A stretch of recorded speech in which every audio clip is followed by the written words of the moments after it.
Yeah, the disappointment was strong. I think the first half is what cost us, to be honest. Yeah, the second half fight back was great. Some good moments, but yeah, it really was a tale of two halves. And unfortunately, I think the first half is what cost us in the end.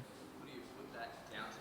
All the work of the pre-season and doing so much right in the lead up to the game. What do you put that sort of inefficiency down to the first half of the season? What really matters? Yeah, I think it was just a mentality.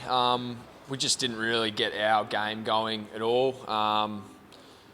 Maybe guys just trying to do a bit too much, or just not thinking our way through. And it could have been the heat of the first quarter, first game. Everyone gets a bit amped. But yeah, that's for whatever reason. It was just I think it was just mental. We just didn't bring it in that first quarter particularly, and then we had to chase the game from there, and got it back, and then obviously gave up the lead again. So a few mental lapses. Yeah, I mean, yeah, we got messages from all the coaches. We knew what we needed to get better at and what we weren't doing right. So the coaches just hammered that home. And yeah, it certainly worked. Nixie's team talk definitely worked. We came out and we fixed a few things, and the third quarter was much better. Just couldn't hold on in the end. What was that, sorry? We just went back to playing our way. We were more forward momentum. We were in their face a bit more. Our pressure was way better. Just a bit more direct, and yeah, we're just predictable to each other. You had an amazing second half personally. First half though, you weren't alone, but the kicking efficiency seemed to be down across the board. Is that something you're working on personally in your game? Is that the sort of next evolution of the elite? Yeah, I think it was just execution from a lot of the boys. Myself definitely. Not so much decision. I think just our execution was down. It's sort of hard to, I guess, coach that when you're out there. It's not really a thing that you can coach decisions, but when you can't execute the skill under pressure, it is what it is. So there was a lot of that.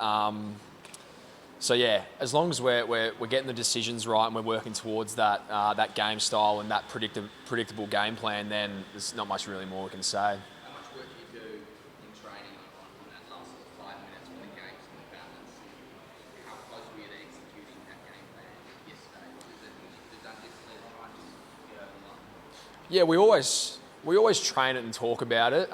It's obviously very different to when you get out there against incredible opposition in the heat of battle, after 100 whatever minutes of football. So it's never quite the same. But yeah, we probably didn't get into it quick enough. We probably didn't get set quick enough, and then I think it was Lob kicked that goal and put them back up. And that was sort of, then we're in win the game mode rather than save the game. So yeah, we probably didn't get into it quick enough.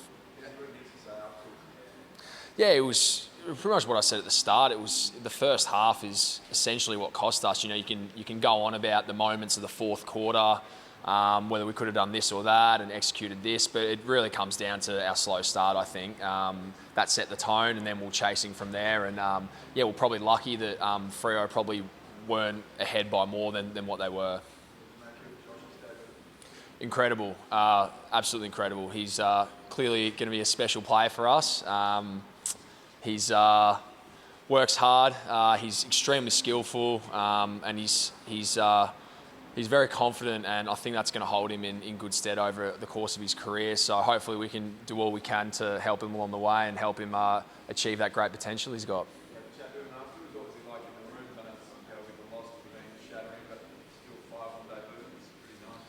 Yeah, he's got to be stoked with that, as anyone would be. I think we had Phil Thorpe last year do the same, kick 5 on debut as well. And now we've had Josh do it this year, which is pretty incredible. It's goes to show the talent we've brought in and the special characters we've got, the recruiting team's brought in. So it's really exciting.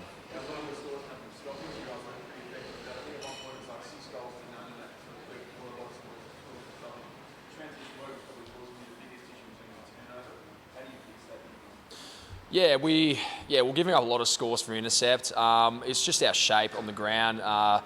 Early on, we just we weren't owning the corridor at all. I think we were getting really skinny, and we just weren't working hard enough. And when Freo were intercepting, they were able to just come through the middle way too easily. So we've worked a lot on that. So yeah, that's on us. We've got to be better at pressing the game and holding that shape and really owning that corridor. So when they do intercept, it's we can really mitigate their offense going forward. Yeah, absolutely. Yeah, I didn't really think. I sort of just surged it towards goal, and as a result, sort of a bit of a floater. So it didn't really get the distance on it. If I had taken maybe one more step, could have maybe snapped it a bit higher. But yeah, Heath Chapman was it was amazing effort at the end, goalkeeper effort.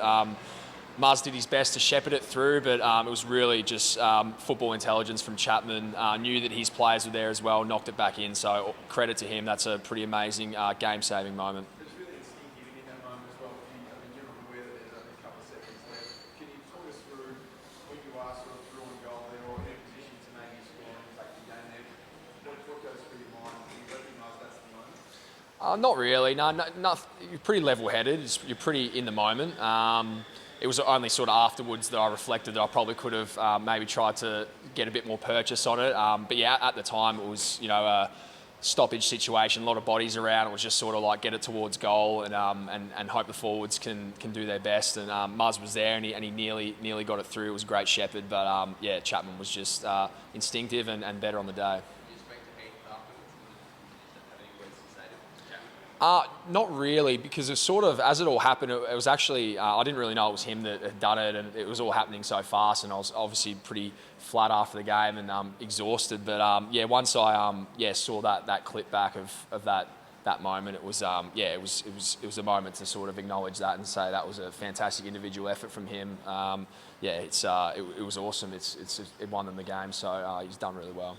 As a leader, what do you say to a guy like Riley, who looked pretty devastated with himself? It's a turnover late in that fourth quarter, heavy hands and those sort of things. Do you get around young players in that situation, or what do you have to say to them to make sure that they don't just mistakes are a part of the game? Yeah, absolutely. Yeah, Riley's a great character. He's a hard worker. He's takes so much pride in his performance. The kick was there. He just didn't execute the kick. You can't say much about that. It's what I said before. Like the kick was there. It was the right decision. He just couldn't quite hit it. And they went forward. We're going to try our best to wrap our arms around Riley. And as I said before, you can pick those moments out, but it really was about the whole half of footy or the two halves of footy that sort of added up in the end. So we're not going to talk about that. We'll move on pretty quickly from that, and we'll look at it as a team.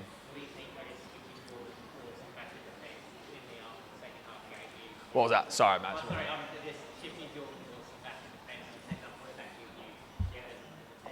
Yeah, Dorse was incredible. He had a great first game for us. He was really good overhead, and his foot skills are obviously his weapons. So he was perfect to throw back there, and he took a few intercept marks and looked really damaging coming out of the back half. So yeah, that was a really good move by the coaches, and Dorse was great on the day. Anywhere, as long as he's on my side, he can play anywhere. He's got skills to play all three positions, so it's fantastic. We've got a weapon like that in our side.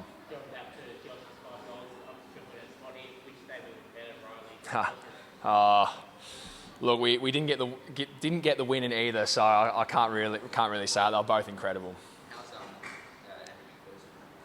Yeah, he's done a slight hamstring strain, I think. I don't think he's had the scan yet, so we're not too sure. But I don't think it's that bad. But it was just precautionary with Andrew's history, just to keep him off the ground and get that assessed.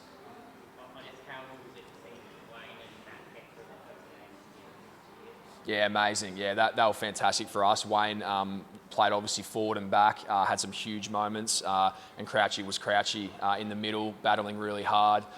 It's just great to have guys like that back, and to do what they did after having such a long time off is a credit to them. And yeah, they're only going to get better as the season goes, so it's very exciting. Who are your candidates to replace Moose if he misses a week? Well, Sholey came off the sub and I thought had an incredible game. I thought Sholey was brilliant. He was really tough. His skills are obviously his weapon as well. So, he's one. I'm sure there's a few other guys knocking around, but knocking on the door, I should say. But yeah, Sholey was great. It was really good for him to come in and have that impact.